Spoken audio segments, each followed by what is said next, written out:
예, 이번 차시에는 법정 증명서류 미수치시 제재를 통해서 그 법정 증명서류에 대한 내용을 좀 더 자세히 살펴보도록 하겠습니다.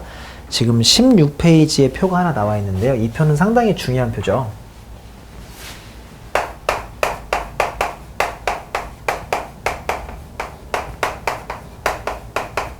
법정 증명서류 미수치시 제재.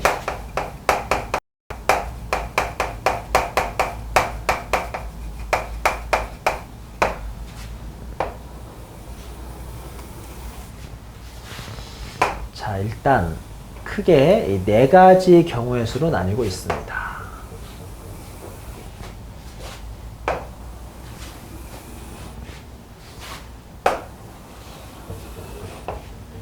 상당히 중요합니다. 구분부터 나오나요? 구분.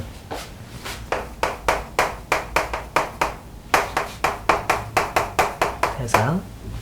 첫 번째 구분은 증빙서류를 아예 안 받은 거죠.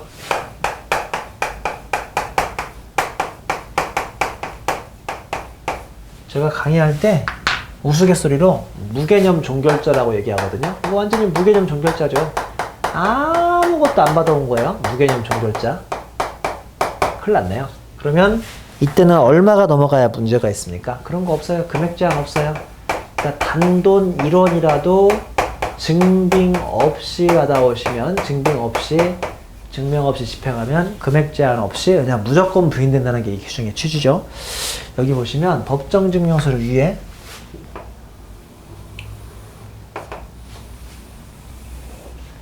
법정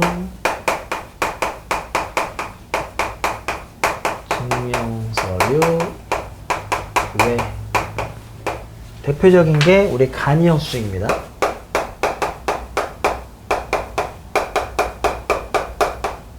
이거를 수취할 때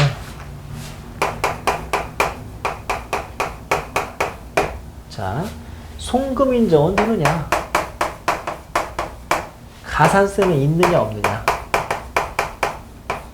자, 그 증명을 아예 안 받아오면 무개념 종결자로서 금액이 제한 없이 무조건 송금인가요? 무조건 손불인가요? 당연히 손불이죠. 가산세는 몇 프로입니까? 가산세 없죠? 가산세가 왜 없는지 아시죠? 손불이 세율만큼 가산세를 막는 거거든요. 세율만큼. 그러니까 굳이 가산세를 또 물릴 필요가 없어요. 손불 자체가 세율만큼 가산세를 맞는 거나 마찬가지예요. 우리 또 이 정도는 알고 강의 진행하셔야겠죠? 우리 법인세 가세 표준이 2억까지는 세율이 10%고 2억에서 200억까지는 세율이 20%고 200억을 초과하면 세율은 22%죠. 우리 강의에서는 언제나 세율은 요 한가운데로 가정할게요. 우리 강의에서 법인세 세율은 20%예요. 20%. 그러니까 한마디로 한 10,000원 정도로 집행했는데, 집행을 한다고 했는데 아무것도 못 받아왔어요. 그러면 이게 10,000원이 비용으로 인정될 수도 있겠지만, 그래도 이제 당연히 송금불산입이 원칙이고요. 그때 가산세는 2%여서 10,000원에 20,000원을 또 200원을 또 가산세를 내지 않더라도, 부담하지 않더라도 이게 조금 송금불산입 된 것 자체가 가산세만큼 부인되는 거니까 이런 경우 가산세는 없습니다. 자, 두 번째는 접대비죠.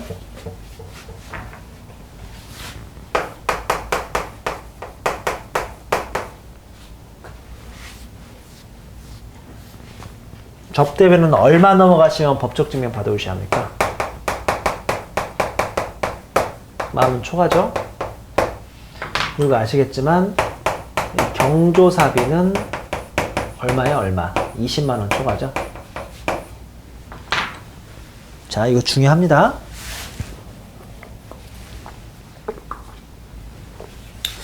경조사비는 200,000원을 초과하면 법적 증명을 받으라는 건 결국은 무슨 뜻입니까? 이게 말이 안 되죠. 어떻게 거래처에 200,000원을 넘게 이 장례식장 같은데 지출하고 어떻게 증빙을 어떻게 받아옵니까? 그러니까 한마디로 이건 역으로 웬만큼 친한 거래처라고 하더라도 경조사비로는 현금으로 만약에 가서 주고 올 거면 축의금이나 부의금을 얼마까지만 내라? 200,000원까지만 내라는 게 이 규정의 취지입니다. 만약에 20만 원을 넘게 너무 소중한 거래처면 뭐 50만 원을 낸다면 거래처의 양해를 구해가지고 꽃으로 보내야죠. 꽃. 조화 같은 걸로, 화환 같은 걸로 보내면 이제 그런 경우는 어차피 20만 원 넘어가더라도 꽃집에서 나한테 뭐를 발급해 주죠? 계산서를 발급해 주니까 좀 낫거든요. 근데 이제 그렇지 않다면 분명히 접대비는 만 원 초과하면 뭐가 문제가 있나 보다. 경조사비는 20만 원 넘어가면 뭔가 문제가 있나 보다라고 생각하시면 됩니다.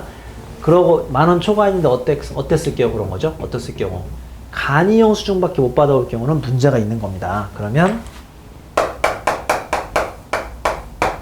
송금 불산이 되고 가산세는 아직까지는 없습니다. 자, 그 다음에 표의 세 번째 칸 보시면 사업자로부터 재화 용역을 공급받는 경우인데요. 가장 전형적인 게 바로 법인 외부 비용이죠. 여러분 회사의 법인 외부 비용이 뭐가 있어요? 그리고 마지막에 이 이외의 경우가 법인 회사 내부 비용입니다. 법인 내부 비용, 법인 외부 비용이 등이 있어요. 법인 외부 비용은 예를 들어서 가장 대표적인 게 식대, 문구류, 임차료 이런 것들이 법인 외부 비용이고, 법인 내부 비용의 대표주자로서는 직원에 대한 복리후생비, 그러니까 한마디로 종업원 경조사비,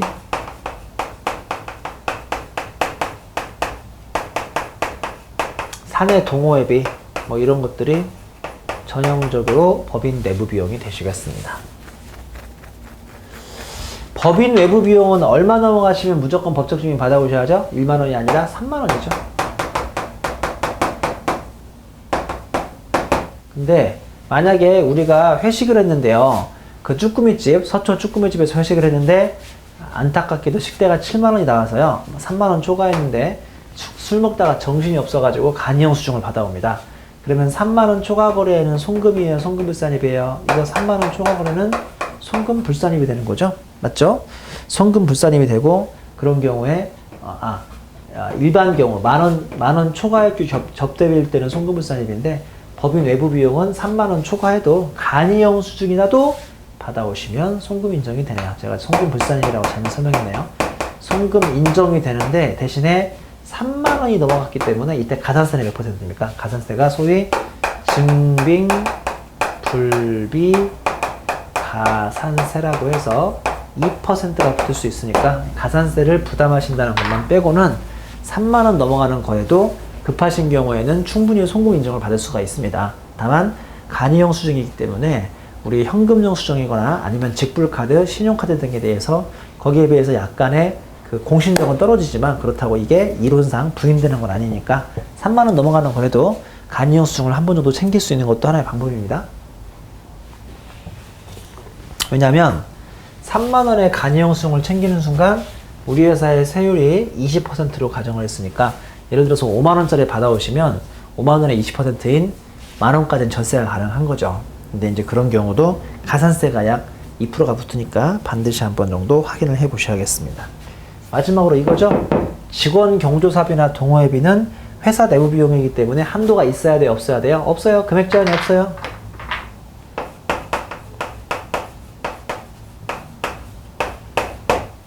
자, 직원 경조사비에 대해서 간이용 수중 같은 거 받아오면 송금 인정이 됩니까? 송금 부인됩니까? 송금 인정이 되죠. 얼마까지요? 직원 경조사비에 청첩장 받아오시면 한 장당 얼마까지 비용 인정되죠? 20만 원까지 되죠? 하면 안 되죠. 그거는 거래처이기 때문에 거래처 사장님의 예를 들어서 뭐 경조사비가 있어서 그때는 이제 20만 원까지는 비용 인정되고, 여기는 보시는 것처럼 직원 경조사비는 얼마의 한도가 없이 금액 제한 없이 전액 송금으로 인정을 받을 수가 있습니다. 가산세는 별도로 존재하지가 않고요.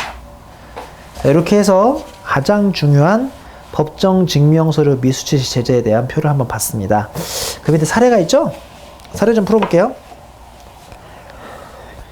유의 각 표별 송금 인정 여부 및 가산세 여부에 대한 사례라고 되어 있습니다. 동그라미 1번 식대 10만 원에 대한 증명서류가 아예 없죠. 뭐야, 이거 장난치는 겁니까?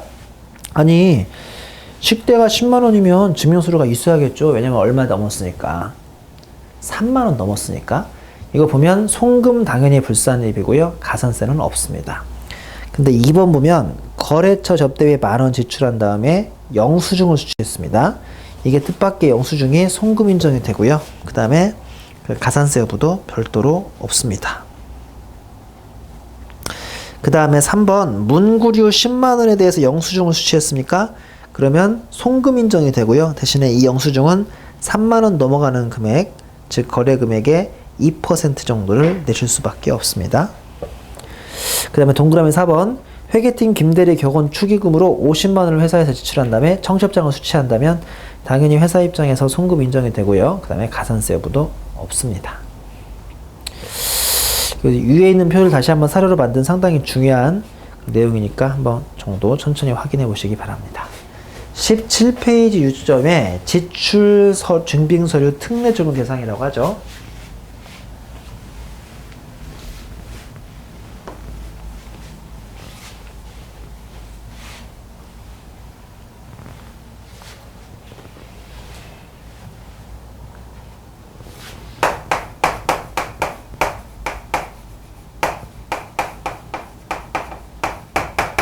제가 강의할 때 이걸 소위 지출 특례라고 그러거든요. 뭐 제목에는 물론 지출 증빙 서류 특례 적용 대상이라고 해서 제가 이제 칠판에 쓴 거하고 책에 있는 내용은 약간 앞뒤 글자가 좀 다르긴 한데요. 기본적으로 지출 특례는 이거죠. 예를 들어서 뭐 전철을 타고 회사 뭐 영업을 다닌다거나 아니면 버스 타고 회사에서 뭐 은행을 버스 타고 나간다거나 그럴 때마다 차비 붙죠. 그 차비를 하나하나 간이 영수증이라든지 세금계산서를 받아올 수는 없습니다. 이건 뭐 이론상 말이 안 되죠. 대표적인 게 1절에 보시면 공급받은 재화 또는 용역의 거래 건당 금액이 3만원 미만일 경우에는 뭐 굳이 간이 영수증 같은 거지, 그러니까 그 법적인 증빙이 아니더라도 뭐라도 받아오시면 송금 인정 된다는 소리입니다. 그 다음에 동그라미 2번 참 안타깝죠. 거래 상대방이 읍면지역에 소지하는 사업자로서 여신 전문 금융법에 의한 신용카드 가맹점이 아닌 경우에도 뭐든지 하나 내고 오셔서 뭐든지 하나 받아오시면 나중에 그게 원천 뭔가 이게 세금에서 송금으로 인정될 수가 있으니까 뭐든지 일단 하나 받아오셔야 합니다. 3번 금융보험용역을 제공받은 경우죠. 아시겠지만 금융보험용역은 예를 들어서 가장 대표적인 게 내가 주거래 통장에서 뭔가 그 외상 매입을 갚기 위해서 계좌이체를 하면요. 이게 같은 통장이 아니면 그 얼마 정도까지의 그 이체증이 나올 수밖에 없는데 이체증 같은 경우는 안타깝게도 세금계산서가 발급되지는 않고요. 그냥 간단하게 확인증밖에 안 나오지 않습니까? 이제 이런 것도 거래 실질상 어쩔 수 없는 지출 특례로 이거라도 받아오시면 송금 인정을 최대한 받을 수 있다는 게 이 규정의 취지인 거죠. 그 다음에 넘겨보시면 동그라미 9번이 있습니다. 국세청장이 정하여 고시한 전산 발매 통합관리 시스템에 가입한 사업자로부터 입장권, 승차권, 승선권 등을 구입하여 용역을 제공받은 경우죠. 이게 무슨 말인지 알죠? 한마디로 KTX 같은 거 기차를 타면 거기서 여러분들한테 세금계산서를 발급해 주진 않습니다. 이런 경우는 이제 카드를 결제하면 카드 영수증 같은 경우가 있는데 이제 그런 경우가 전형적으로 그 지금 읽어드렸던 동그라미 9번에 의한 입장권, 승차권, 승선권 등을 구입하여 용역을 제공받은 경우죠. 그 다음에 동그라미 10번은 항공기의 항행 용역을 제공받은 경우인데 이제 이 동그라미 10번 같은 경우는 항공사에서도 소위 세금계산서를 끊어주지는 않습니다. 그냥 우리한테 신용카드를 받아주거나 그런 내용만 있지 그 별도로 세금계산서를 끊어주지 않으니까 우리가 그런 거라도 챙겨가지고 나중에 어떻게든 이제 비용을 입증받는 것이 하나의 목표가 되시는 거죠. 자, 이번에는 19페이지 2장의 사례로 풀어보는 정규 증명서류 되시겠습니다. 이 사례도 상당히 내용이 많습니다. 시간 관계상 모든 사례는 풀 수는 없는데 2번 문제, 제가 지금부터 설명드리는 건 잘 푸셔야 돼요. 2번 문제.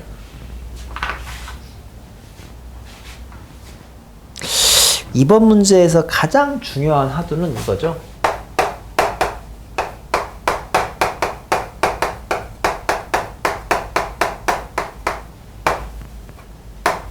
제일 중요합니다. 사업 관련성이 있느냐 없느냐. 이 제일 중요하죠. 한번 내용 읽어봅니다. 2번 문제. 종업원이 사용한 신용카드 사용금액이 경비로 공제 가능한가요? 그러니까 우리 회사는 삼성전자인데 우리 종업원이 신용카드로 뭐 이렇게 뭘 긁었습니다. 이런 거를 우리가 경비로 공제 가능합니까?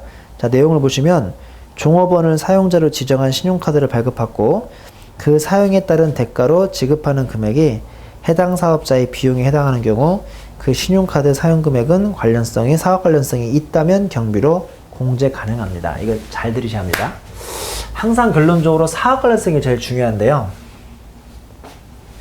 이게 좀 민망한 얘기지만 제 얘기를 좀 해드리자면 제가 이제 2011년인가 소위 파트너 기업을 하면서 저도 예전에는 그냥 월급쟁이 회계사, 월급 나오면 월급 받고 그냥 딱 정액으로만 생활하는 회계사였는데 이제는 제가 2011년에 개업한다면은 저도 하나의 사업부가 있고요.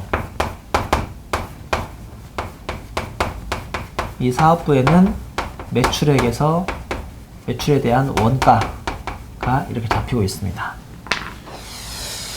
그러니까 기존에는 뭐 어떤 부가세가 붙었는지 아니면 간이형 수정을 받아왔는지 이게 별로 관심이 없다면 이때부터는 이제 그 상당히 내가 간이형 수정을 받았더라도 어떻게든 과표를 좀 작게 나가서 세금을 조금 내는 게 좋을까를 막 고민합니다. 집사람한테 얘기했죠. 우리 와이프한테. 내가 이제 개업을 했으니까 무조건 카드를 긁어라. 그 사람이 나한테 카드 긁으면 뭐가 좋은데? 이러더라고요. 카드 긁으면 내가 원래 10,000원짜리에 사오는 것도 이게 9,091원만 내는 거고 내가 나머지 909원은 그냥 부가세를 바로 부담하는 거니까 이렇게 보시는 것처럼 내가 10,000원만 넘든지 넘지 않든지 카드를 긁어버리면 우리가 909원은 돌려받는다 이렇게 얘기했더니 우리 집사람이 여기 너무 꽂힌 거죠. 와, 이렇게 좋은 제도가 있느냐, 이 제도를 왜 지금 얘기해 주냐. 내가 뭐라고 했냐면 과거에는 소위 월급쟁이였으니까 이런 게 중요하지 않은데 이제는 사업할 때는 부가세 돌려받고 하는 게 상당히 중요하다. 그러니까 집사람은 이제 무조건 카드의 노예가 된 거죠. 어디를 가거나 카드를 긁어가지고 카드 사용을 되게 많이 하고 있습니다. 원래 제 대치동 사무실에 있는 여러 가지 비용 처리를 할 때 저 우리 집 근처에 있는 우리 집사람이 밥 먹고 아니면 문 받고 산 거를 우리 대치동 그 사무실에 비용 처리하면 됩니까? 안 됩니까? 당연히 안 되죠? 왜냐면 사업 관련성이 없으니까. 근데 이제 집사람이 약간 오바를 하는 거죠. 카드를 긁으면 10%가 환급된다는 사실에 너무나 기뻐가지고 저기 혹시 경상도에 사시는 창인 장모님 것도 카드 사용 내역을 집어넣을 수 없냐? 라고 조금 오버하는 질문을 하던데요. 아시겠지만 제가 서울에서 사무실에 있으면서 저녁마다 어디 경상도 내려가가지고 그 장인 장모님네 집 근처에서 막 밥 먹고 옵니까? 이게 말이 안 되지 않습니까? 그러니까 내가 매일매일 거기 내려가가지고 회를 먹을 수는 없는 거예요. 근데 우리 장인 장모님 카드를 받아오면 맨날 거기서 뭐 회 먹고 그러고 계실 테니까 이거는 아무리 봐도 사업 관련성이 너무나 안 맞는 거죠. 그러니까 세법에서 제일 중요한 것은 사업 관련성이 있어야 그 영수증을 받아오면 그게 종업원 카드든 내 카드든 비용 인정이 되는 겁니다. 단 사업 관련성이라는 단어는 아주 객관적인 단어가 아니라 가끔씩 주관성이 가입될 수 있으니까 어디까지가 사업 관련성이 있는지는 설명은 좀 생략하도록 하겠습니다. 사업 관련성이라는 단어는 워낙 중요하니까 반드시 확인하셔야 돼요. 사업 관련성 대단히 중요합니다. 자, 이번에는 21페이지에 8번 문제로 갑니다. 임직원이 자신의 개인 명의 신용카드를 사용하여 각종 소모품비의 구입, 직원 야근식대, 직원 회식비, 업무용 차량의 주유비, 항공권, 기차표 구입비, 고속도로 통행카드 구입비 등 사용한 경우 세법상의 지출 증명서류로 인정 가능한지, 이 경우 신용카드 매출전표 외에 추가로 받아야 할 자료가 있나요? 라고 되어 있는데요. 기본적으로 지금 받으신 것들이 다 뭐만 있다면 사업 관련성만 있다면 당연히 비용 인정이 됩니다. 당연히 됩니다. 그 다음에 답을 좀 보시면 세법상 지출 증명서류의 수치 및 보관에는 여신전문금융법에 의한 신용카드 매출전표가 정규 증빙으로 규정하고 있으며 법인세법 시행령 41조 접대비 등의 신용카드 사용에 대해서는 신용카드 매출전표의 범위가 지불카드, 외국에서 발행한 신용카드, 선불카드, 현금용 수중을 말한다고 신용카드라는 용어로 규정되어 있지 않고 법인 신용카드, 개인 신용카드라고 용어가 한정되어 규정되어 있지는 않습니다. 라고 되어 있고요. 22페이지에 한 10번째 줄 내려가시면 결국 종업원 개인 명의의 신용카드를 사용하고 신용카드 매출전표를 수취한 경우에도 경비로 인정받을 수는 있으나 이 경우 당해 종업원에 대하여 연말정산이, 이거 중요합니다. 신용카드 사용금액에 대한 소득공제라는 것을 꼭 받아놓으셔서 이를 적용함에 있어 당해 사업자의 업무와 관련하여 사용한 금액은 당해 종업원의 신용카드 사용금액에서 제외해야 합니다. 라고 되어 있는데요. 그냥 결론적으로 종업원 명의이든지 뭐든지 사업 관련성이 있으면 비용 인정을 받을 수 있는데, 다만 신용카드에 대해서는 나중에 연말정산에 신용카드 소득공제를 좀 신경 쓰겠다는 의미에서 22페이지 9번 질문 위에 보시면 신용카드 등 사용금액에 대한 소득공제라는 지금 단어가 새로 나오고 있죠. 뭐 이르면 2014년부터도 할 수도 있으니까요. 신용카드 등 사용금액에 대한 소득공제를 여러분 회사에서 한 번 정도 적용해 볼까를 고민하셔야 합니다. 뭔 소리냐? 지금 김 과장이 매달 100만원씩 12달, 매달 100만원씩 12달인 1200만원을 지금 계속 열심히 쓴 거예요, 회사에서. 근데 이건 개인적으로 쓴 건데, 이 중에서 회사에서 한 100만원 정도는 이미 전표 처리해서 돌려받았습니다. 그러면 결론적으로 연말정산에 우리 김대리는 얼마에 대해서만 연말정산을 신청해야 합니까? 1100만원에 대해서만 신청해야 하는데, 우리 회계팀이 아니신 분들은 그냥 예스원 사이트에서 뭔가 쭉 줘야 되는 금액을 그대로 집어넣어 버리니까 여기다 다시 1200을 집어넣거든요. 이게 전형적인 이중 혜택이 되다 보니까 이제 이런 거는 막기 위해서 신용카드를 전표를 첨부해서 받을 때마다 아까 말씀드린 것처럼 신용카드 등 사용금액에 대한 소득공제라고 해서 내가 연말정산에 이 내용은 2번은 소득공제를 받지 않겠다고 사인을 해야 하는데요. 물론 사인해도 까먹고 뭐 또 오시는 경우도 있겠지만 기본적으로 신용카드 등 사용금액에 대한 소득공제를 사인을 받는 걸 한번 도입할지는 한번 구체적으로 생각해 보시기 바랍니다. 요새는 이거를 도입하는 회사가 또 은근히 많이 생기고 있습니다. 자, 이번 시간에는 사례로 풀어보는 정규 증명서류에 대해서 설명을 좀 드렸습니다.